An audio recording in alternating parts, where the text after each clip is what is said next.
Chihuahua. Invierno de 1915. En una aldea demasiado alta para los mapas comerciales, el tiempo no te avisa cuándo va a cambiar. Simplemente cambia. Y exige un pago. Ese año, lo que más se habló no fue del frío, sino del muro. Un muro de piedra sin ventanas, erigido por un extraño a quien nadie conocía. Algunos decían que era un escondite. Otros decían que era una prisión. Sebastián Ortega no respondió a ninguno de los rumores. Él solo estaba cavando. Mientras los demás reforzaban sus techos con paja y madera, él desapareció bajo tierra durante horas.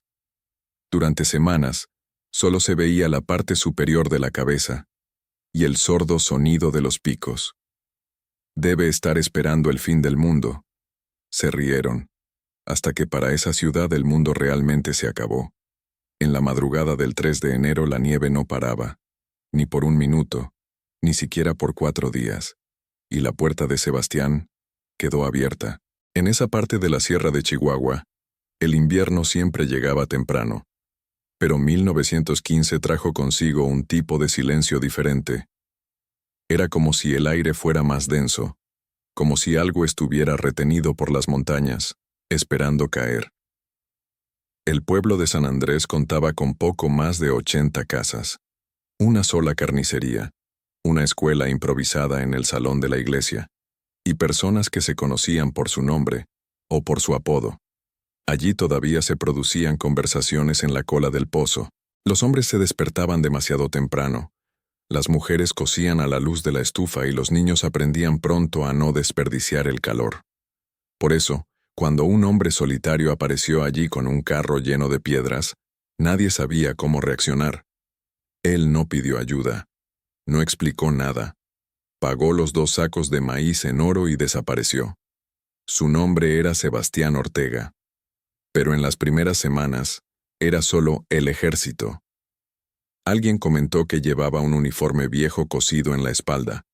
Otro juró que había visto medallas dentro de una caja de madera. Pero nadie lo confirmó, porque nadie fue invitado a entrar. La casa, si es que podía llamarse así, era la única que no tenía balcón. No había flores, ni cuadros, ni campanillas colgando de ellas. Pero lo que llamó la atención fue lo que surgió a su alrededor. Una pared. Desde la distancia parecía una ruina, o el comienzo de algo abandonado. Pero a medida que pasaban los días, se hizo evidente. Fue intencional. 3 metros de altura, 2 espesores, sin ventanas, sin grietas, solo una puerta gruesa y un pequeño respiradero de hierro. Mientras sus vecinos apilaban leña, Sebastián apilaba piedras. Mientras los demás sellaban las ventanas con telas, él cavó un corredor subterráneo. ¿Crees que te van a invadir? ¿O qué vas a esconder ahí? La risa siempre iba seguida de una mirada de reojo. Nadie confiaba en alguien que hacía tanto sin decir una palabra. En el supermercado empezaron a circular teorías, que era un desertor, o revolucionario, o un fugitivo. Pero lo que les molestaba no era el pasado, sino el presente.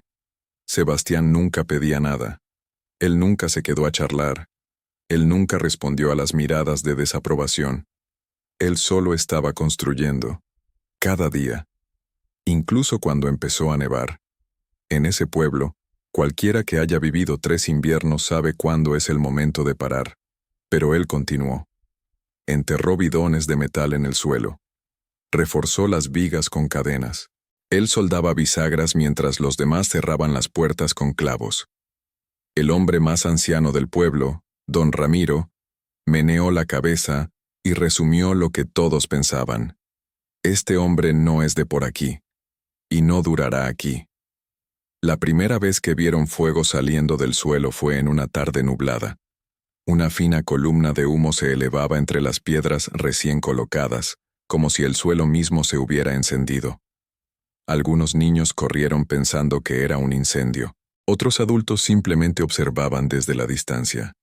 Sebastián había encendido la estufa subterránea, y por primera vez, el olor de la comida se esparcía desde aquel edificio sin ventanas. Pero nadie fue invitado. 2 días después, instaló un cabrestante casero en el costado de la casa. Era rústico, pero resistente, capaz de bajar suministros por una trampilla que conducía directamente al refugio. Algunos pensaron que era ingenioso, otros, aterradores. Quien acumula semejante comida guarda un secreto aún peor, susurró una mujer que hacía cola en el molino. La semana siguiente, Sebastián hizo algo aún más extraño. Distribuyó 3 mantas de lana a la familia de la señora Esther, la viuda con 5 hijos. No dije por qué. Él se negó a pagar. Ni siquiera lo entregó en persona. Lo dejó en la puerta, con una pequeña piedra encima. La buena acción se convirtió en motivo de desconfianza. ¿Quieres comprar buena voluntad? Eso es lo único que puedes pensar. ¿Estás tratando de parecer un santo ahora? Tal vez sea culpa por algo. Por cada gesto silencioso, el pueblo respondió con ruido. Y el ruido se hizo más fuerte cuando Sebastián empezó a cavar detrás de su propio muro. No era un agujero cualquiera. Utilizó tablones para apuntalar los lados, colocó un tubo de hierro en la parte inferior y reforzó la entrada con un arco de piedras encajadas. Los chicos del pueblo, escondidos entre los árboles, dijeron que era un túnel. Pero nadie sabía hasta dónde llegaría. ¿O por qué? Un día, 3 hombres, de lo más conversadores, decidieron enfrentarse. Fueron a su puerta, llamaron fuerte y exigieron saber qué se ocultaba. Sebastián simplemente abrió la puerta. Al otro lado, silencio. Detrás de él, una escalera de piedra conducía al sótano. El olor era a metal, queroseno y lana quemada. Ninguno de ellos entró. Se quedaron allí, inmóviles, tratando de encontrar una amenaza donde solo había silencio. Al día siguiente comenzaron los peores rumores. Dicen que está tramando algo contra el gobierno. O te suicidarás allí y te llevarás el pueblo contigo. No me sorprendería que esa cosa explotara un día de estos. El muro ya no era solo un edificio. Se convirtió en un símbolo. Por miedo. Por desconfianza. De todo lo que no se entiende ni se controla. Sin decir palabra, Sebastián estaba desafiando una regla no escrita. En ese pueblo, todo el mundo sabía todo de los demás. Y hizo lo contrario. A finales de noviembre, cuando los vientos empezaron a soplar con fuerza, los vecinos se rieron aún más fuerte. El muro no detendrá el frío, amigo mío. Cuando realmente nieve, verá que ningún agujero puede retener el hielo. Estará rogando por venir aquí y pedir fuego. Sebastián estaba escuchando. Pero él nunca respondió. Estaba bajando un escalón más. Otro paquete de leña. Otra bolsa de maíz. Otra puerta reforzada. Como si lo supiera. Que cuando todos se dieran cuenta, sería demasiado tarde. En Nochebuena, la niebla descendió antes de lo habitual.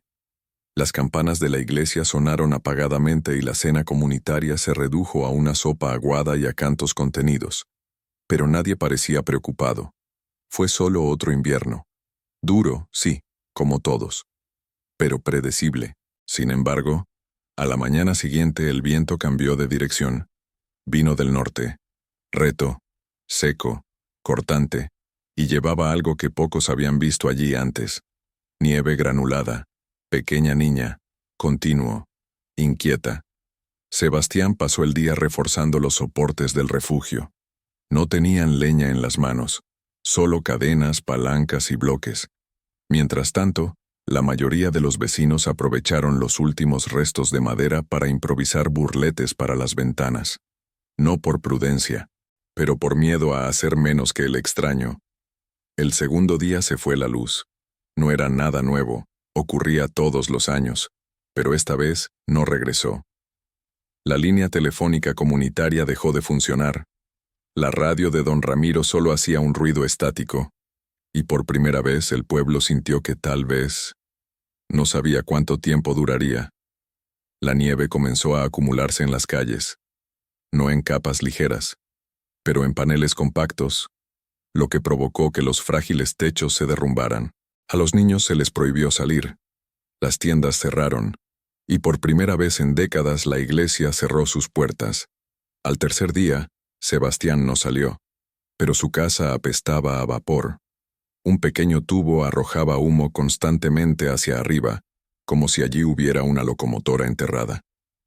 Mientras tanto, la casa de la familia Moreno perdió su techo de barro. El agua se filtró. El bebé empezó a toser. Al lado, se acabó la leña de la familia Cardoso. Intentaron quemar los muebles. Luego la ropa. Luego silencio. El ruido más frecuente en las calles era el de las puertas crujiendo con el viento. Y luego, ningún sonido. Cuando la nieve llegó a la rodilla de un adulto, todos entendieron. Ya no era invierno. Fue un asedio. Y fue allí donde apareció la primera prueba visible de lo que había hecho Sebastián. Al cuarto día de la tormenta, a las 5:30 de la mañana, su puerta se abrió. Solo. Una luz ámbar se escapó del interior. Débil, pero estable. Una mujer, la misma que días antes había llamado a su muro prisión, arrastraba una manta empapada y llevaba a 2 niños en brazos. Él no llamó a la puerta. Él simplemente se detuvo frente a ella. Sebastián apareció. Él no dijo una palabra. Hizo un gesto. Ella entró. Los niños también. Y la puerta se cerró de golpe con un sonido seco de madera contra piedra. Desde dentro, nada. Ni siquiera fumar. No hay discusión alguna. No hay calor visible. Pero los que lo vieron, no lo olvidaron. Esa mañana se acercaron 3 familias más. Nadie golpeó a nadie. Solo estaban esperando. Y las puertas, una a una, se abrieron y se cerró. En la noche del cuarto día los vientos cambiaron nuevamente. Esta vez no estaban soplando, estaban empujando.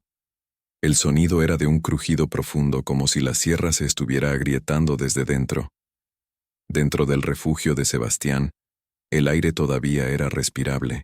El calor provenía de un sistema que pocos allí entenderían. Piedras térmicas calentadas en un horno subterráneo, aisladas con arena y lana. Los niños dormían en hamacas suspendidas del suelo, lejos de la humedad del suelo. Los adultos alternaban silenciosamente entre estar despiertos y descansar. Sebastián controlaba el tiempo como si leyera el cielo. Cada 6 horas se giraba una válvula para renovar el aire. Cada 8 días, racionaba el caldo espeso hecho a base de maíz y grasa. Cada 12 días comprobaba los niveles de condensación en las vigas. Pero incluso los más preparados, olvídenlo. Y Sebastián se olvidó. En el patio, junto a la muralla, había un antiguo abrevadero de madera. Allí guardaba 2 burros y una cabra, protegidos con lona y heno. En su prisa por albergar a las familias, no reforzó la estructura. En la mañana del 5.º día, un ruido seco despertó el refugio. No era viento, no era hielo. Algo estaba cediendo. Sebastián subió solo, sube lentamente por la escalera oculta. Afuera, el techo del establo se había derrumbado. Uno de los animales yacía inmóvil, cubierto de nieve endurecida. La cabra estaba forcejeando con su pata atrapada. El otro burro temblaba, apoyado contra el muro de piedra. Sebastián intentó tirar. Él utilizó una palanca, luego la cuerda. Nada se movía. La puerta en la muralla todavía estaba entreabierta. Desde dentro, una niña vio. Corrió escaleras abajo y se lo contó a su madre. Y fue ella, la mujer que anteriormente se había burlado del muro, quien subió detrás de él. «Te vas a lastimar. Regresa adentro». Sebastián la miró por un segundo y volvió a cavar. Pero el riesgo era mayor de lo que parecía. El peso de la nieve había desplazado parte del respiradero externo. Si el viento cerrara esa puerta, el aire dentro del refugio comenzaría a escasear. Tenía que decidir: salvemos a los animales, o para mantener el refugio seguro. Él no habló. Él no pidió una opinión. Él simplemente cayó. Sacó una cadena de hierro del cobertizo de almacenamiento, la ató a los pilares del conducto de ventilación y reforzó la base con bolsas de arena congelada.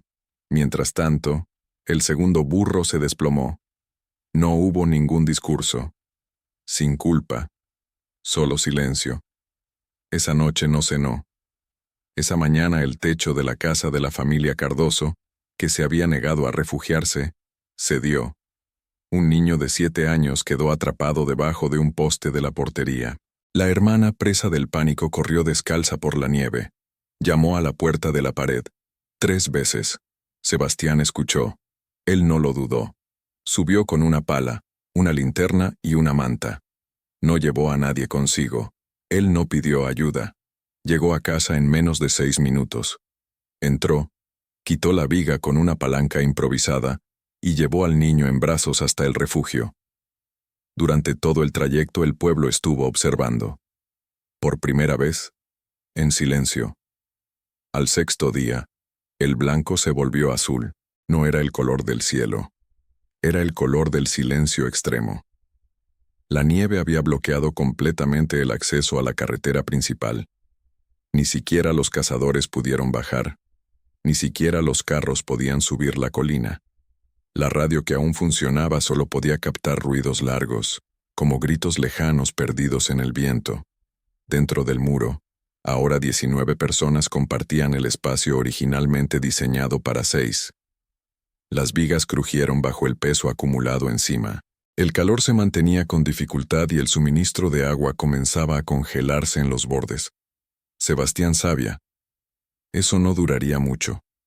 Sin decir palabra, reorganizó los horarios. Él separó a los que tosían de los que estaban fuertes. Asignó tareas sencillas a los niños. Reforzó la puerta interior con manojos de cuerda húmeda, que al congelarse la sellaron contra el viento. Fue el tipo de decisión que nadie entendió en ese momento. Pero eso, horas después, salvó la noche. A primera hora de la tarde el refugio se sacudió. No es como si fuera a derrumbarse, pero fue como si el hielo desde afuera comenzara a empujar contra las paredes. El conducto de ventilación vibró. El aire descendió con mayor fuerza. Demasiado frío. Sebastián hizo un cálculo mental y lo entendió. La tubería principal se había roto. El aire entrante ya no podía pasar a través de los filtros de calor. Por lo tanto, la temperatura interna bajaría. Se puso la chaqueta, agarró un soplete de queroseno y subió. La señora Esther intentó contenerlo. ¿Qué pasa si no puedo regresar? Él no respondió. Ella simplemente señaló a un niño dormido en la esquina y subió. Afuera, el mundo era un lugar diferente. El refugio parecía una isla hundiéndose en el mar blanco. La pared, un contorno oscuro en un horizonte uniforme. Los árboles habían desaparecido. Incluso la campana de la iglesia estaba tapada. Sebastián se arrastró por la nieve hasta el conducto de ventilación. Usó su cuerpo como escudo contra el viento. Volvió a montar la tubería con las manos desnudas, asegurándola con alambres y trapos. Mientras tanto, el calor del propio cuerpo comenzó a fallar. La antorcha se apagó. La piel de mi mano se pegó al metal. Él tiró de todos modos. Cuando terminó, cayó al costado. La sangre fluía en silencio. Desde el interior del refugio nadie podía ver. Pero la válvula empezó a girar de nuevo. Y el aire empezó a circular de nuevo. La señora Esther escuchó. Cerró los ojos. Y por primera vez sonrió. Sebastián tardaría todavía 20 minutos en bajar. Manos magulladas, pies lentos, cuerpo tembloroso. Pero no dije nada. Solo se quitó las botas mojadas y volvió a su rincón. Durmió durante 2 horas.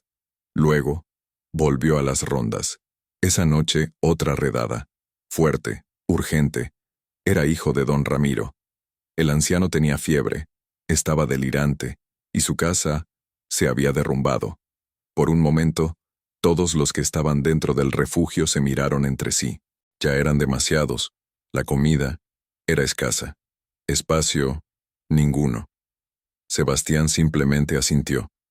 Él agarró una manta y se fue. Regresó con don Ramiro sobre sus hombros, deshidratado, inconsciente, murmurando antiguas oraciones, y cuando la puerta del muro se cerró una vez más, el aire dentro ya no era el mismo. No era solo el calor, fue confianza. El octavo día amaneció sin ninguna luz. No era el amanecer, estaba muy oscuro. El cielo se había convertido en una extensión de la nieve. Dentro del refugio ya se estaba sirviendo la comida a cucharadas. El aire, aunque controlado, comenzaba a hacerse más denso. Algunos adultos ya hablaban demasiado bajo. Otros simplemente observaban. Fue en este estado que ocurrió el accidente. Bajo, lento, casi una petición. Sebastián dudó. Subió lentamente. Él abrió la puerta. Afuera, de pie, estaba Isauro Cardoso. La misma persona que meses antes había dicho que el muro era la terquedad de un viejo soldado. El mismo que se rió a carcajadas cuando Sebastián empezó a cavar como una rata. Ahora, sus ojos estaban hundidos. Su barba, cubierta de hielo. En sus brazos, un bebé envuelto en lo que parecía una cortina. Él no dijo nada. Sebastián tampoco lo hizo.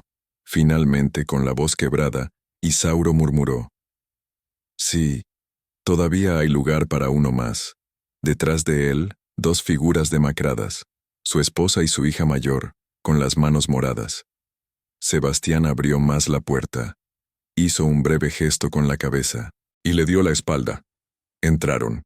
Isauro lloró, en silencio. Él simplemente cerró los ojos y permaneció allí, inmóvil, cerca de la pared. Nadie comentó. Nadie juzgó. En ese momento, el muro ya no lo separaba, lo protegió. Al final del 9º día, el refugio albergaba a 31 personas. El suelo estaba cubierto con telas cocidas apresuradamente. El agua se derretía utilizando lámparas de aceite. El caldo, hecho con el último hueso hervido 3 veces. Y aún así, nadie pensó en irse. Afuera, el frío ya no era solo cuestión de temperatura. Fue una amenaza. Fue una frase. En la 10ª mañana, el hielo empezó a retroceder. No por elección propia, sino porque no había nada más que cubrir. Sebastián subió. Empujó la puerta con esfuerzo. El aire le cortó el rostro como una cuchilla. Pero él sonrió, casi imperceptiblemente. En el horizonte apareció una banda gris entre las nubes. No estaba soleado, pero era una señal. Él bajó.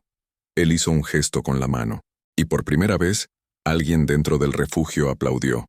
Solo una vez. Retaco. Con respeto. Cuando los primeros vehículos de rescate llegaron al pueblo de San Andrés, no tenían idea de lo que encontrarían. Escucharon informes contradictorios, de desapariciones, de muertes, de un hombre con un muro. Pero no encontraron caos. Encontraron rastros de silencio, 3 casas sepultadas bajo los escombros, 2 familias enteras alojadas en un solo refugio. 0 muertes. En el centro del pueblo aún se mantenía en pie la muralla, cubierto de ceniza, cubierto de hielo derretido, pero intacto. Sebastián no les explicó nada a los soldados, ni siquiera las monjas que llegaron con pan y compresas, ni siquiera el sacerdote que vino a bendecir a los sobrevivientes. Él simplemente regresó a la pala.